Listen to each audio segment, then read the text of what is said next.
We're going to bring you the latest in Hawaii right now, where wildfires are raging. The fires racing through Maui, where desperate search and rescue efforts are still underway. Officials say at least 53 people have died so far, and 6 wildfires are still actively burning there, and the death toll is expected to go up even more. You can see those images on your screen right now. This is what parts of the town of Lahaina look like, completely reduced to ashes. People desperately escaped that area in the middle of the night. Let's go! Fires are there! Go! Let's go! Just a horrific situation out there. Some Lahaina residents saying that they had to rush out as they started hearing nearby gas stations start blowing up.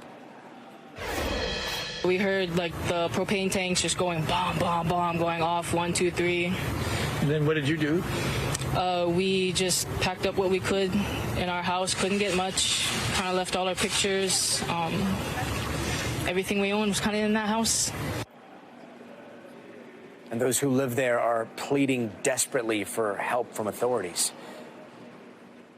We got to get people down here. We need funds allocated for fixing our home. We've been pulling people out since last night, trying to save people's lives. And I feel like we're not getting the help we need.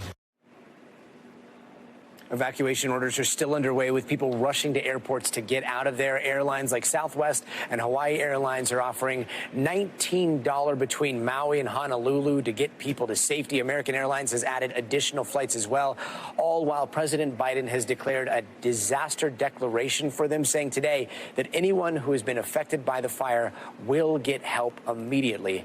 Now, our team is on the ground in Hawaii, bringing us the absolute latest. Steve Patterson is at the airport on the island of Maui, and Dana Griffith is standing by at Maui's high school. But let's start with Steve. Steve, how is it where you are right now? You're at the airport. You just took a flight in not too long ago.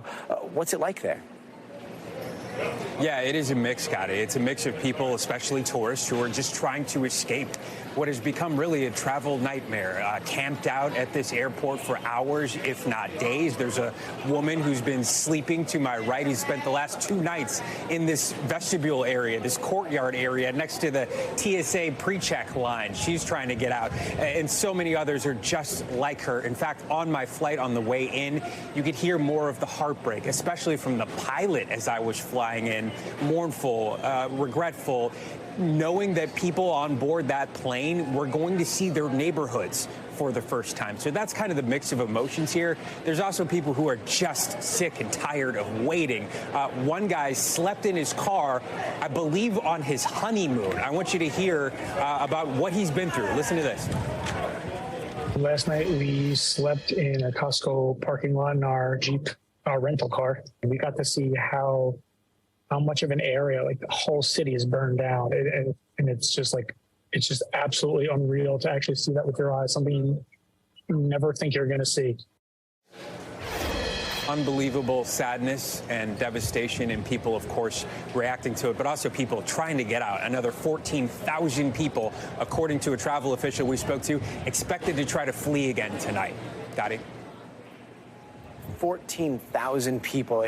They're saying right now that the Lahaina fire is 80% contained. There are 6 fires that are burning. Does it look like they've got a pretty good wrap on some of these fires, or are they starting to actively spread to other areas?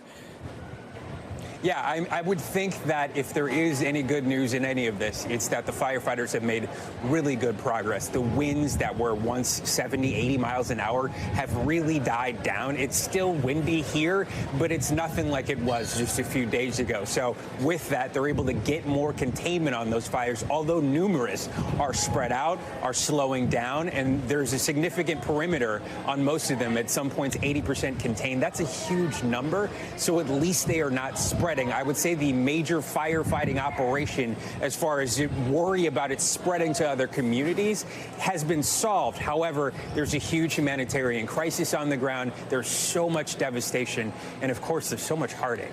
Got it? You heard that from one of the people that we heard from just a little while ago, just asking for that help, saying that they need help. They have nothing left. You're at the airport. Are you seeing a lot of aid come in? I know sometimes it takes a little while to mobilize some of the relief coming in, but does it look like they're getting some of what they need? Yeah, I mean, we've seen busloads of people. You know, obviously there's a concerted effort to try to help people, especially, as you mentioned, with the flights, doing their best, making them as cheap as possible to get people off the island, alerts to people that are coming in. Do not be here if you don't need to be here. That is going to help us certainly with the way people are sort of transporting, you know, and trying to get off this island. But, you know, obviously Biden declaring a federal disaster, that's going to make federal money and obviously FEMA a lot more mobile on the ground here. The real challenge is the island nature of Maui. It's remote in some ways. It's hard to get to certain areas where they need to get that aid. And this island needs communication restored. It needs fuel. It needs food for people that are still here. This really is something of a humanitarian crisis, and it's going to take a whole lot more, especially according to the governor, to be able to get things back to where they were. Thanks for watching our YouTube channel. Follow today's top stories and breaking news by downloading the NBC News app.